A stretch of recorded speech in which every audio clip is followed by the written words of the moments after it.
When it comes to our energy body, our thoughts are electric, our emotions are magnetic, and our words amplify. You're listening to Press Play with Coach K. I'm your host, Kimberly Monroe. Tune in as I chat with women in wellness about their journeys to entrepreneurship, sharing tips, strategies, and inspiring stories to help you stop waiting and start creating the life and business you've always wanted. I've been out here trying to finish what I started. If you like what you hear, be sure to hit that subscribe button, drop us a comment, and share with a friend. Okay, let's get into it.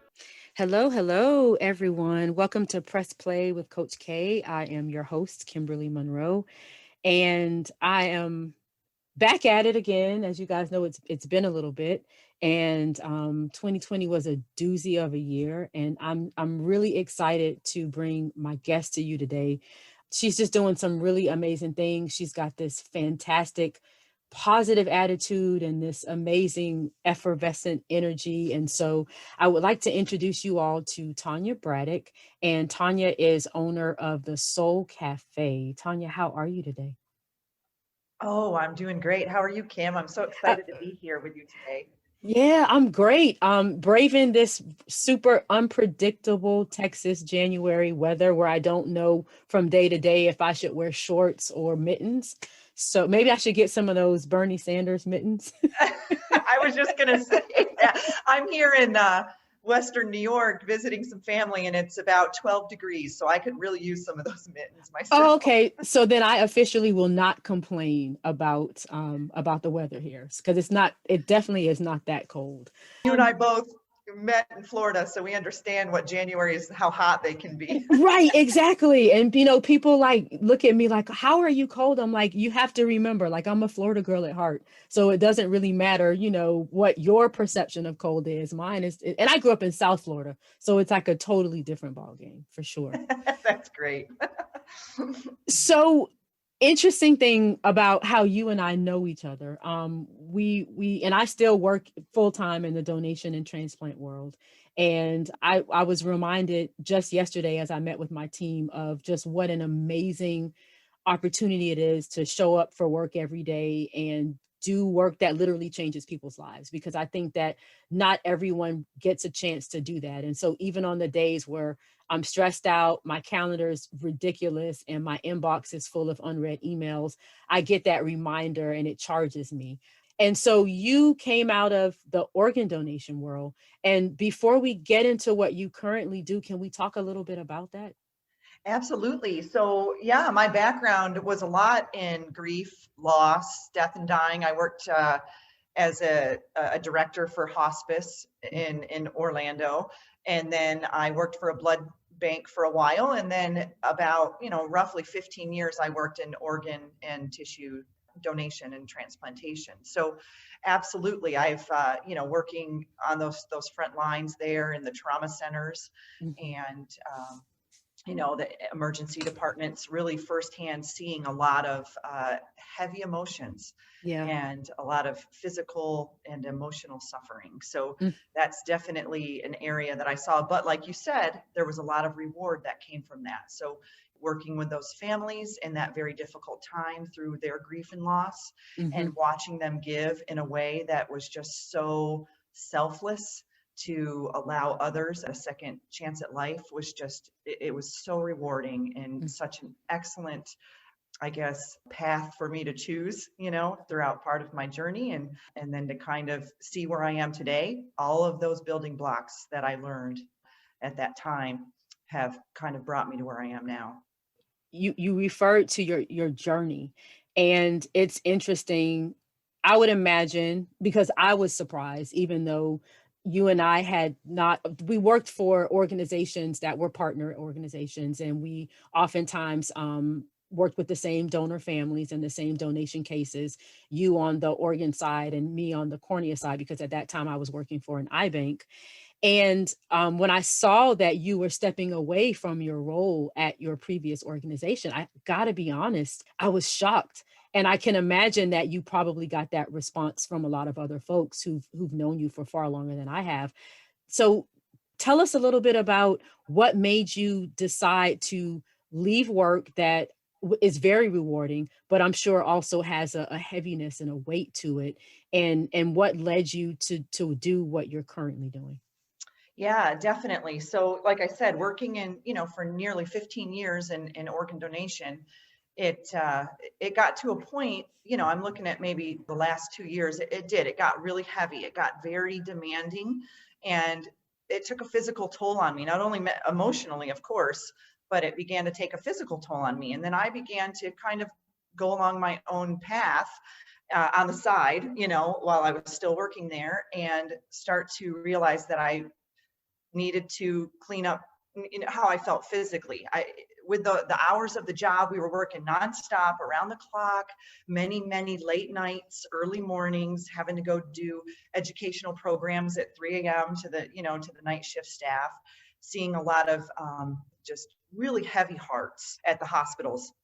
It kind of led me to learn more about my energetic system and how I would pick up the energy of others. And I didn't really realize this at the time. I was going through some pretty significant physical problems. I would go to the doctor. He would tell me I had fibromyalgia, and I just would not accept that. I was like, no, I'm not taking, this diagnosis on. That's not what I'm going to do. I'm going to figure this out myself.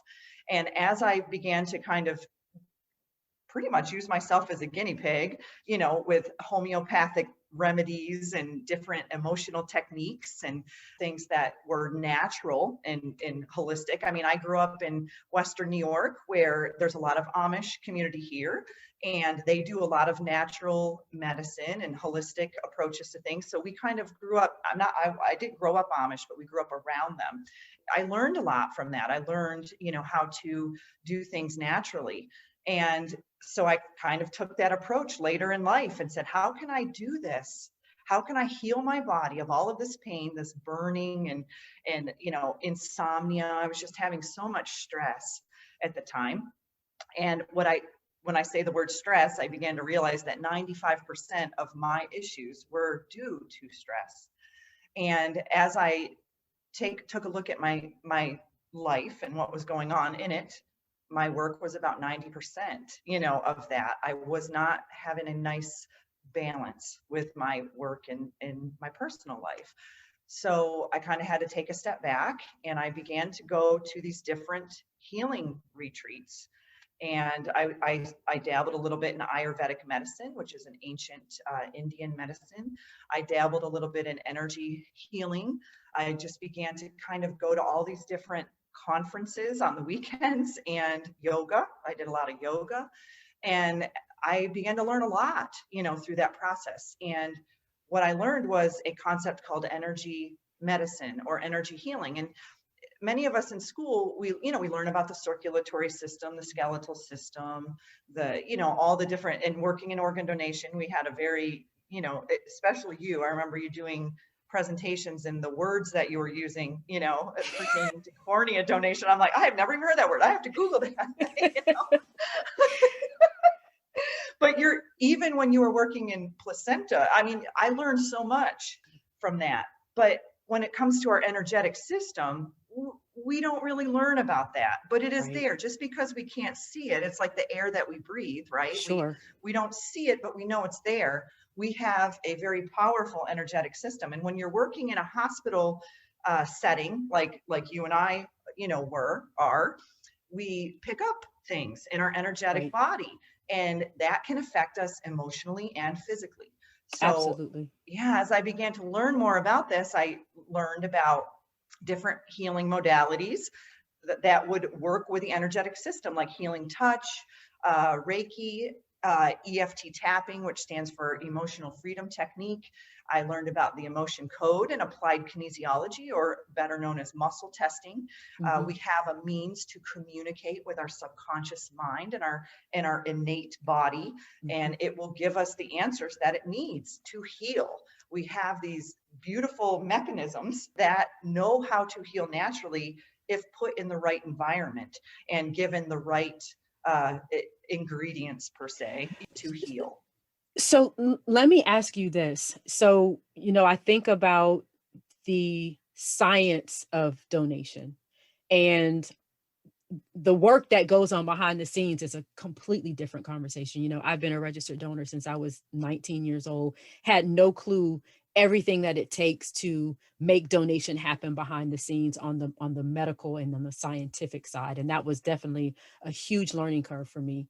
Was there any point in your transition from that workspace to what you're currently doing that ever felt at odds? Like, because, you know, you've used a lot of words that to some people, it sounds spacey. You know, she's talking about tapping into my energy and healing bodies and, you know, energy and frequencies. And, you know, to some people, it sounds kind of far out there.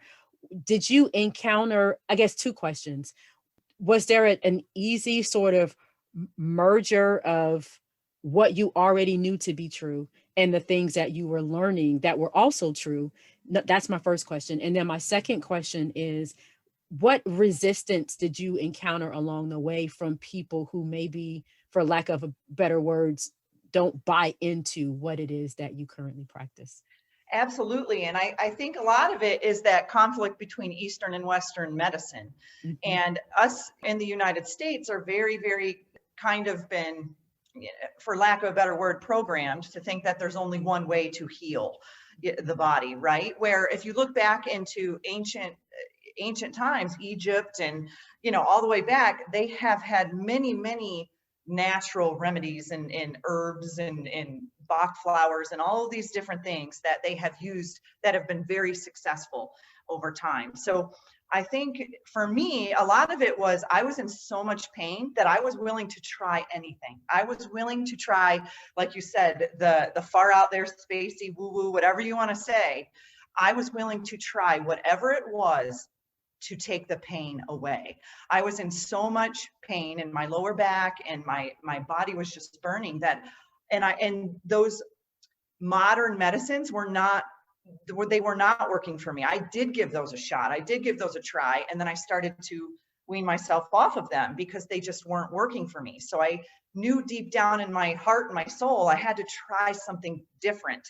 And at the time, I didn't care what people thought. Honestly, I really didn't. It was my journey and I was willing to open up and try some of these things. So, you know, when it comes to EFT tapping, it's very scientifically proven. It works with both the right and left hemispheres of the brain. And, you know, when we worked in donation, we talked a lot about brain death and the brain stem. I learned a lot about the brain and how it functions.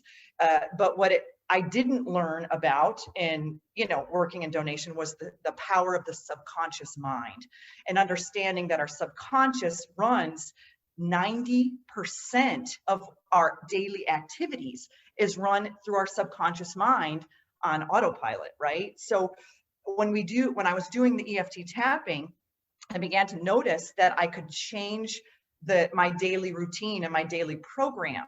And as I began to do that, I noticed things would be released within my physical body.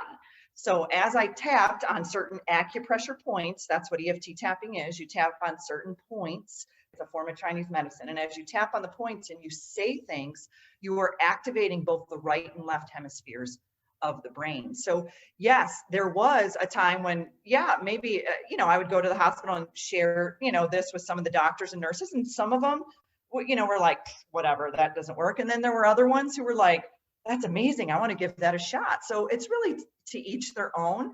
And it's all about your own personal journey, you know, and where you're at in that journey. And like I said, I was at a point where I was in so much pain emotionally and physically that I was willing to try anything that would just take that, you know, take that away. So I hope that, you know, that answers your question, because yes, and I was married to a pharmaceutical rep for 10 Mm-hmm. years. So I got to see a lot on that side of the spectrum as well. So it was just, you know, for me, it was very interesting to dabble and learn more about herbs and Bach flower remedies and how to strengthen your energetic system, which then can enhance and heal your physical and emotional and mental body. They're all intact. They're all right, very cohesive. Mm-hmm. And so you've talked a lot about how you first learned and tried some of these remedies to deal with your own personal physical pain. And I would also imagine that there was the weight of emotional trauma.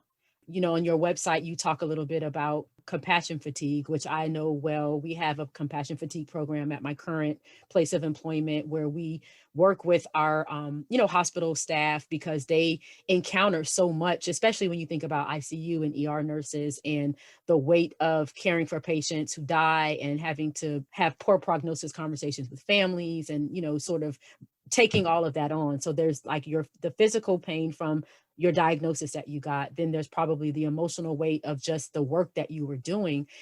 So as you transition to use those modalities for yourself, talk to me a little bit about how clients started to come to you. Okay. So when I was going through all of that physical pain, I began to realize that it was very emotionally based. I was carrying the weight or the burdens of others. And this is very common with people that are known as, for better terms, an empath. Okay. So people who have strong empathy. Most healthcare workers go into the field because they want to help others. And what happens is you get to a point where you're helping others so much that you don't take a step back and help yourself.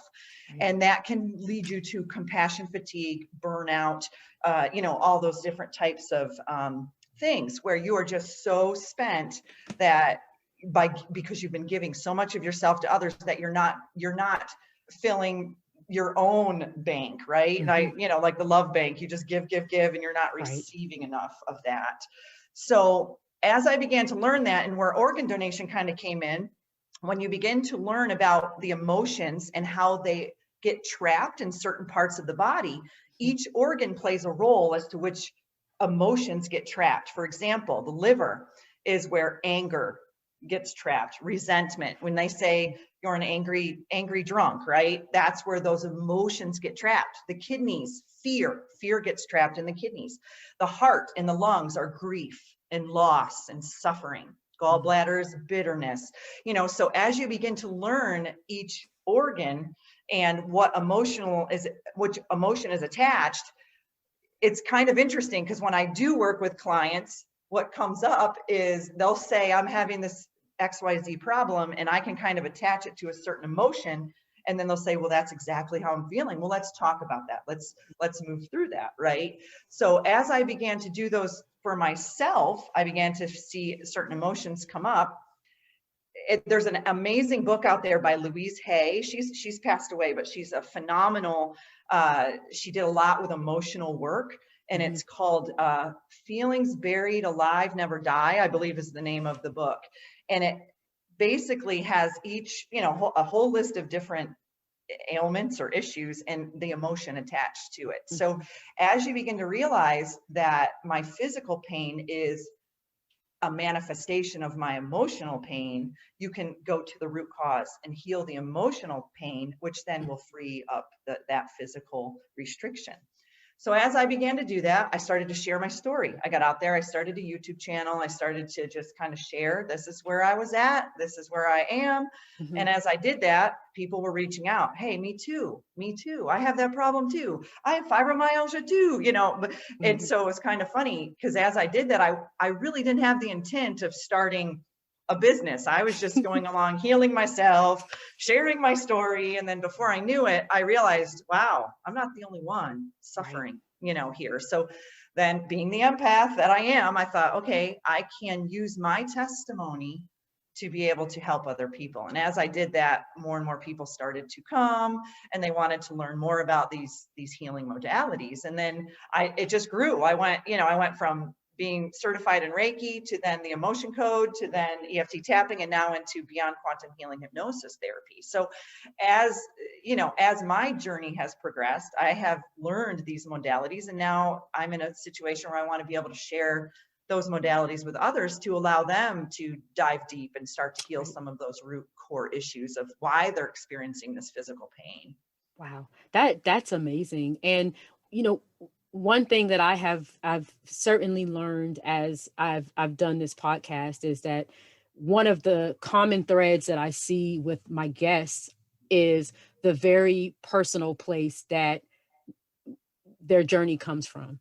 and, identifying a gap in their own life or a problem in their own experience that needs to be solved, picking up the tools and the skills to solve those problems for themselves first, and then figuring out how they can solve those problems for other people.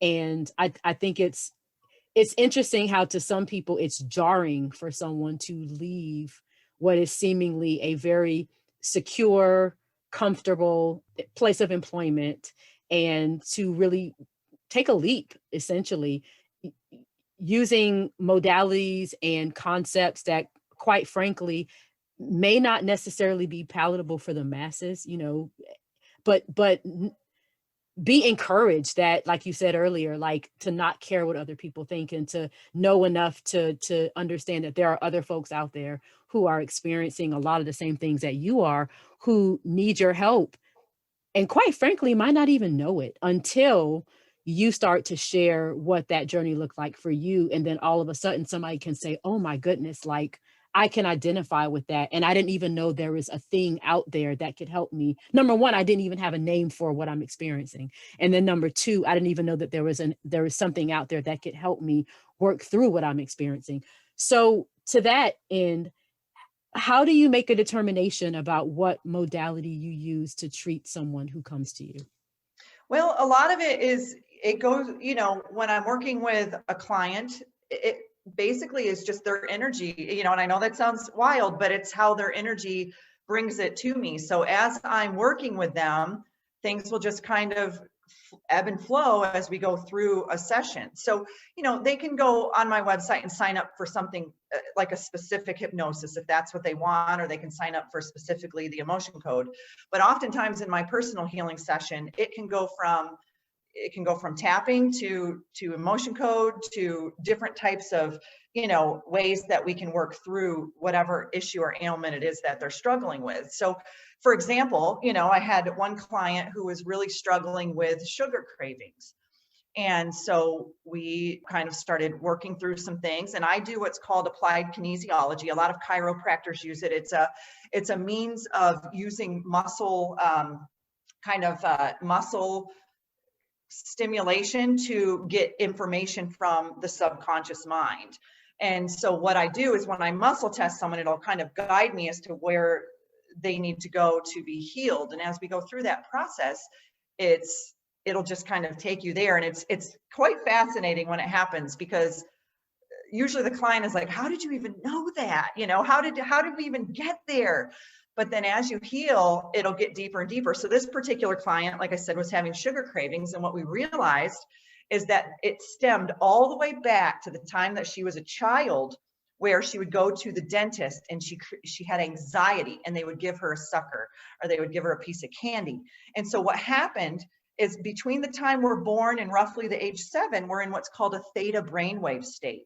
And in that theta state is when we are observing and we are soaking in our environment. We are learning how to adapt in our society. We're learning how to, be model citizens, right? By following our parents and those around us. And what happened is that's where we create a lot of our subconscious programming, is between the time we're born and age 7. So as we went back and cleared that particular program, that stuck program, we were able to see that she was correlating anxiety with sugar. And sugar made anxiety better, or fear. It made anxiety, made the sugar made it better. So as we went back and were able to hone in on that particular childhood situation, we were able to clear that craving. And it was funny because like a week later, she's like, I have not wanted chocolate. I have not wanted candy. It's like it went away. So, and that's just one example, of things that kind of come up when we're having this. So the way I explain it is the subconscious mind is like a record player. Okay. Mm-hmm. So as your record is playing, every now and then you might get a skip. Okay. So the skip could be an addiction. It could be obsessive compulsive disorder. It could be anxiety, whatever that skip is. Most of us want to just pick up the needle and continue on, right? And you feel better. You're like, okay, I'm going to just put a Band-Aid on it, whatever that looks like. And you'll continue on, and then you're going to hit that skip again. There's going to come a time when it starts to skip. Well, what I do with EFT tapping and energy medicine is we take the record off and we put on a completely new record. So you're completely clearing the program and we're creating a new program. And that's what's happening when we're doing the tapping and the emotional clearing, is we're going in there and just, we are getting rid of that program that was 90% of the time created when we're children. Wow. That makes me think about concepts in yoga philosophy about how we create samskaras or patterns. You know, the idea that they're ways that we acquire truth, and there are some things that are true, and then there are some things that are stories. And you know, if sometimes you have to completely rewrite the story, you know, you have to let go of whatever, you know, version of a story you've been telling yourself, and you ask yourself, is what I'm saying or is what I think I know actually true, or is it a story that I've telling myself that I've just repeated so long that I believe it to be true even though it's not. Absolutely. And that is so important of a concept, because when it comes to our energy body, our thoughts are electric, our emotions are magnetic, and our words amplify. So like you said, when we are telling a story, our subconscious works through repetition. So every time you get up there and you say, I'm fat, I'm ugly, I'm, you know, whatever it is, I am ... you fill in the blank for you.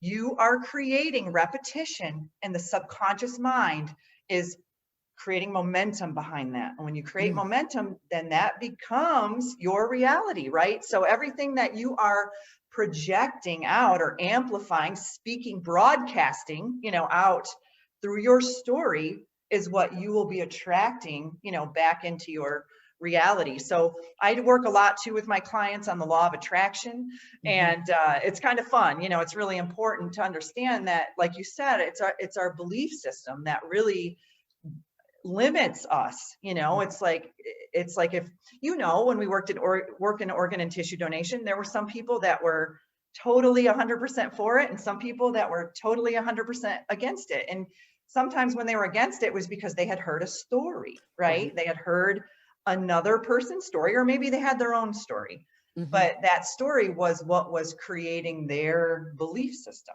right? So I think it's so important to understand that when we say, if we say, I have diabetes, I have fibromyalgia, I have this, you are amplifying that and broadcasting that out, versus saying, I am healed, I am healing, I am healthy. And there's a great documentary out there called Heal, Heal. And it talks a lot about this. A man had hurt his spine in a pretty severe accident, and all he could do was sit in his chair, or his wheelchair. And the doctors told him he would never heal, but it was in his mind. He said he envisioned himself walking again. He envisioned himself healthy, and he did. He did. And now he's walking and he's healthy. And a lot of it is that mind over matter. When your mind is on board, your subconscious mind, then your body will be on board too. And I'm sure you know, working out and doing a lot of, you know, physical activity, sometimes you're like, oh, I don't know if I can do this. It's mind over matter. When you tell yourself you can do it, your body will respond in a positive way. Yeah. And that's a great first start. And we all know that not everyone's story ends the same, but if you've already told yourself from the beginning of that journey what won't happen, then it won't, because you've already told yourself that it won't. And that means that you haven't even given it an opportunity to happen, because you shut it down from the beginning. And you know, I like what you talked about in terms of you know, electric and magnetic. We forget, people often forget, you know, when you start talking about electrical and chemical processes in the body, it's amazing how often people either forget or don't know. When you start using words like energy, to a lot of people it sounds very sort of like you said, woo woo, but when you really get down to the science of it, there are chemical and electrical processes that are happening in our body every single moment of the day. And to be reminded of that, and how you can use various types of treatment to move the body from disease to recovery or from injury to healing. I would imagine that, considering the intricate ways in which our body uses chemical and electrical mechanisms, there's a lot of different ways to treat those things when our body encounters disease or trauma or injury. There is, and there's very simple things that you can do, like getting out in the sunshine. Vitamin D is one of the most crucial, minerals, nutrients that the human body needs. So the earth puts off a natural frequency called the Schumann Resonance. It's roughly 7.83 hertz usually. Now, it has been fluctuating a lot recently, but the human brain is actually at the same brainwave state as the earth. So when we are sitting inside all the time, in a hospital, in nuclear medicine, or you're around all this artificial energy, artificial electromagnetic frequencies, if you are not getting out into nature and actually resetting your energy, you are out of whack. You are completely out of whack. And it's difficult because people don't always, now some people do, but not everybody sees your energetic system. If you could actually see someone's energetic system and you see this dark, mucky, black, black around them, people would be like, I need to do something, about this. Right. But it makes it difficult when you can't always see it, but you can feel it. When you walk in a room and you can feel that maybe there was a debacle going on, right? Or you could feel that sort of unpleasant heaviness when you enter the room and you're like, what happened here before I arrived? Yeah, and that is your clairsentience, right? That's the word, where you walk in and you can just sense something isn't, I can feel the vibes, right? I can feel the vibes. And so there was a scientist named Nikola Tesla, which they don't, not a lot of people, talk about him in history books, but he talked about, if you want to understand the universe, think in terms of vibration, frequency, and energy. And we are, as humans, a part of this universe, so it's important for us to also understand we have an energetic system, and it's crucial. It's crucial in keeping it clean and healthy and vibrant. And one of the easiest things you can do is get outside. Get outside, put your bare feet on the ground. There's an excellent documentary called Earthing that I think it's on Netflix or Amazon Prime, but it was a study done by, I think they were in Alaska, and there was a little town and there was a lot of people who were sick. And so this man had put together an earthing or a grounding mat that actually just plugged right into your grounding, in your plug in your house. And then he would encourage people to get outside and just lay on the grass, put your bare feet on the grass. And what he began to notice is that people began to heal. They began to heal. So what was happening is their energetic system was becoming more in tune with the earth. And I think as a species, we've kind of pulled away, from nature. Yeah. And it's really important to just get yourself outside, especially with this quarantine going on.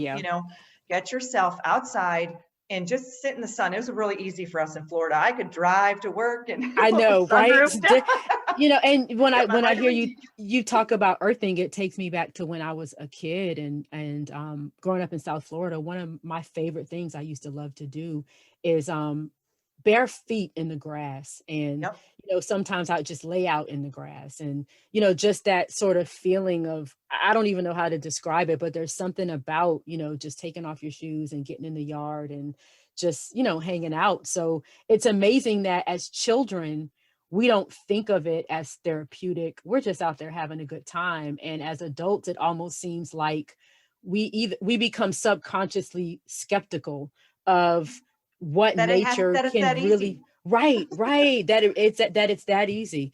So kids, we know without even knowing that we're keeping ourselves healed and clear, and but a lot of it is it's just getting out there and taking a walk on the beach, or going for a walk outside. They do something in Japan called forest bathing, and they'll take corporations will actually take to bus everybody out to a forest for the day, and they will just walk around and touch the trees and breathe in the fresh air and take in the sunshine. And they're noticing that the efficiency of their workers and their emotional well-being and their physical well-being is improving.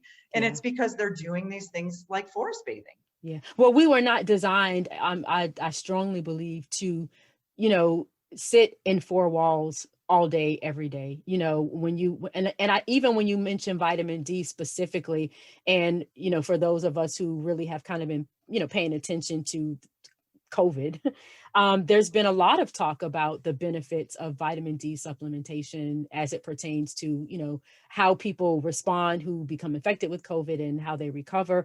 But, you know, there is a reason that our bodies create vitamin D from exposure to sunlight. Like, that's a real thing. So it just goes to show you that, again, like you mentioned before, so much of what we need to not just exist, but to really thrive and to heal ourselves already exists in nature. And it doesn't mean that there is not a place for other types of treatments or modalities, but it means that it just gives us an idea of all of the things that we can consider when our bodies encounter, or our not just our physical person, but also our emotional person and our psychological person, when we encounter trauma or illness, that it just opens your mind up to all of the things that you could use to work through whatever those challenges might be. Absolutely. And I think it's so important. And you look at different cultures and how they have done this for many, many centuries. Like specifically the Native American culture, they do a practice where after they've lost someone or they're grieving or going through sadness, they'll actually lay on their chest on the ground and allow the earth to take their, you know, that heavy burden or those emotions away. So, you know, as a society, I feel like we've kind of pulled away from that. And it's so, you know how you feel after you go on vacation, you go to the beach, you've been swimming and on the sand and relaxing and just chilling out. You feel like $1,000,000. It's because you are, you know, you're connecting again with the earth. Right. You're connecting with nature and getting in that sunlight and vitamin D. And it's funny, I had a friend who lived in Florida, and he had told me that he had a vitamin D deficiency, and he was so surprised by that because he lived in Florida, and you think being in the sun, you know, would benefit that. But he's like, I'm never outside. I'm always inside. He was doing computer science work, you know, and I said, that's it. That's your key. You know, you need to get outside and get some sunlight. And if you can't get sunlight, like you said, take a supplement. You know, I take anywhere between 5,000 to 10,000 milligrams of vitamin D, depending on the season, you know. Right. And that was one thing I noticed when I moved from Florida to Washington State. Oh my goodness. I didn't even know I had to take vitamin D. And I noticed I started to get a little depressed, like that seasonal affective disorder. And my dad said, it's time to take vitamin D. Well, I did. And within a few days, I was back to my normal, positive, uplifting self, you know? Now, I'm glad you brought that up because I wanted to talk to you a little bit about that. So you moved from Florida to Washington State, right? And I have to be honest, two things. I have loved watching your journey on social media because your photos are absolutely spectacular of all of the places you've been and the sites that you've seen. And number two, I'm jealous because I wish that my cats were as amenable to car rides as yours is. I have one that he just pitches a fit. We could drive, 10 minutes to the vet and dude is like crying like somebody's trying to kidnap him. I have a few natural remedies for that. I actually just offered them to a friend. When you talk about the idea of exchanging being an employee for entrepreneurship, talk to me and I'm going to put my disclaimer out there. There is nothing wrong with having a job. It's honorable. There's nothing wrong with earning, an honest living in whatever way that you choose to. But one of the things that I have also heard repeatedly from all of the women that have been on my show, about the freedom of sort of charting your own course. And I love the way that you have done it specifically. And for me, because of how it's like manifested visually and me seeing you literally just exploring. And I remember when I really decided, I'm like, I gotta have Tonia on the show. You're radiant, like you look happy, and of course it has its challenges. Do not get me wrong, but talk to us a little bit about how has your perspective shifted, making the decision to leave work that you had done for so many years and to take a chance on yourself to do something that you believed in, that was benefiting you, that you wanted to share with other people, and the freedom that came with that. Absolutely. And, when I worked in organ donation, I had some autonomy. We definitely had some when I worked in that. And I loved that. I enjoyed that. And I knew I wouldn't be able to take a job where I had to sit in an office and have strict hours, and because I had that autonomy there. And I just loved that. So I had, there were several layers to my transition. So, and it was probably over the course of a year, year and a half when I began to just kind of start to transition. So I had created my business while I was still working in donation, and I was taking clients after hours and on the weekends. So I was building my business on the side is really what was happening.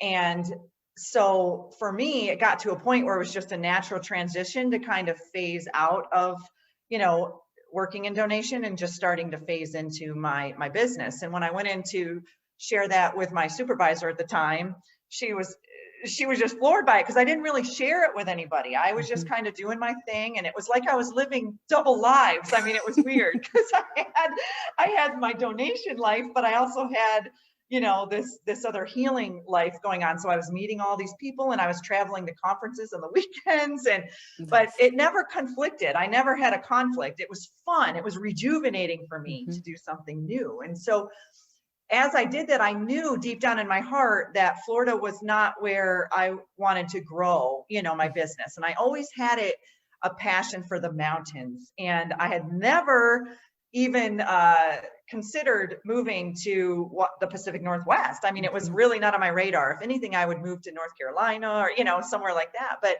I had got to a point where I said, you know what, Tonia, you need to just start traveling and find places that you have fun and you feel at peace at. So I planned a few trips. I went out to Utah. I went out to Idaho. I went out to Montana, and I was like, all right, I'm feeling it out here. I mean, just the fresh air and the that kind of living off the grid feeling and just the beauty of it all. And so it was kind of funny, because it came down to, I had my business and I was getting ready to move, and it was about 2 weeks before my lease was up in Florida, and I still didn't know where I was going. I hadn't found a place yet. I knew intuitively that this was my path, and I had to take that leap of faith.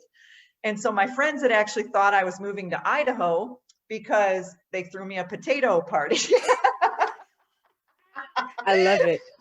I ended up moving to Spokane, Washington.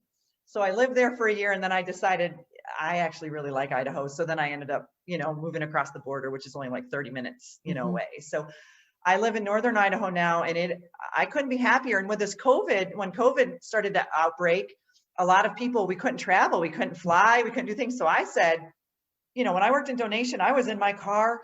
My whole car looked like a spa. I had essential oils diffusing. I had my spa music. I was always riding around. So I just jumped in my car and started to really explore. And as I did that, I noticed I would be sitting there at a stream or a mountaintop or somewhere, and I would cry. I was like, I'm having emotions coming up. And I began to realize that as I traveled, I was healing myself. And as I began to heal myself, I began to share that journey and my story with others. And so, like you said, many people were living vicariously through, me sharing that and just sharing the beauty. I am many people. And I had a lot of friends saying that, like, these places that you're going are just breathtaking. And I said, I know, and I'm healing through this process. And so if there's one thing, and I'm working with some friends, we're going to start doing some healing retreats up in northern Idaho. We're working on some locations to be able to have these retreats where I can bring in a lot of different healers and from different modalities. And so people can actually come and experience being in this beautiful wilderness and really doing the work, because you're not going to get better if you don't start doing the work. It's like, you gotta feel to heal.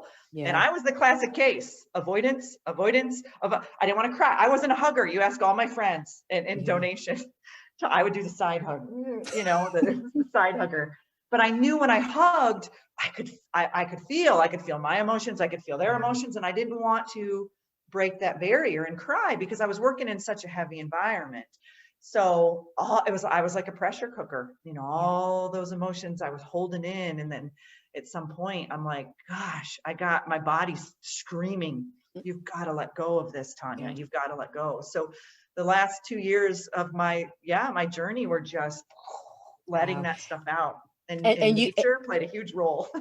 and you think about where we are now, and what last year was like, and this sort of collective grief that we've been feeling, not just as a nation, but as a world. And to, I had a meeting at work yesterday with some folks that half the people, it was a small group, but half the people in the room had lost a first degree relative to COVID. And one talked about, having to watch her mother take her last breath via FaceTime. And the idea of being disconnected and not being able to hug and not being able to grieve in the ways that we are accustomed to grieving, even gathering in person to celebrate someone's life, and really developing a more deep appreciation for physical touch. And so, I think about everything that you just said and how that comes full circle with what we've been experiencing collectively over the last year, and how important all of those things are. The connections with other people, getting outside, experiencing nature and life. And one of the things that came out of the group that I was with yesterday was, we could certainly focus on all of the negative things that last year brought us, but there were also those things that we grew to appreciate: time with our families, I've never seen more people in my neighborhood take walks as a family, ride their bikes, walk their dogs, couples holding hands. I saw this shift even in my own community of folks just really reconnecting with the outside and reconnecting with one another. So, and the interesting thing to hear you talk about being a side hugger, you are one of the most warm and welcoming people when I first started my job in Orlando. So to hear you say that is a jolt to my system, because I would have never picked up on that in a million years. But I think it's so valid what you've just said about just bringing it in and really having physical contact with people. And I think last year has taught us how important that is to us as a species. So I agree. And I personally went through a loss. My grandmother passed away back in September, and my dad went through that. She was in the nursing home and he had to say goodbye to her through a window. And I can see the grief in him now because of that. Even though she was 91 years old, she lived a fantastic life. It still was difficult to not be able to say goodbye in a way that was, closure and meaningful. And I had shared with my dad, because, working with grieving families, oftentimes the person passing wants permission. They want permission that it's okay to go. So I had told my dad to share that with her, say, you know what, it's okay. We're going to be okay. It's time to go. And within 6 hours, she had passed. So, wow. For us, going through that personally. And I feel like we are going through a global reset, so to speak. We are disconnecting to reconnect in a different way. So we're disconnecting from that. You heard that terminology, the matrix, right? That you get on that hamster wheel and you just, you get into this routine where you get up and you do the same things every day. And then you work Monday through Friday, and then you're off on the weekend. We look forward to 2 days off, and then we're back at it Monday through Friday. And I didn't want to accept that anymore. I just was like, you know what? I want to be able to have a Tuesday be a Saturday, and I love that when you said the freedom when it comes to owning your own business and working.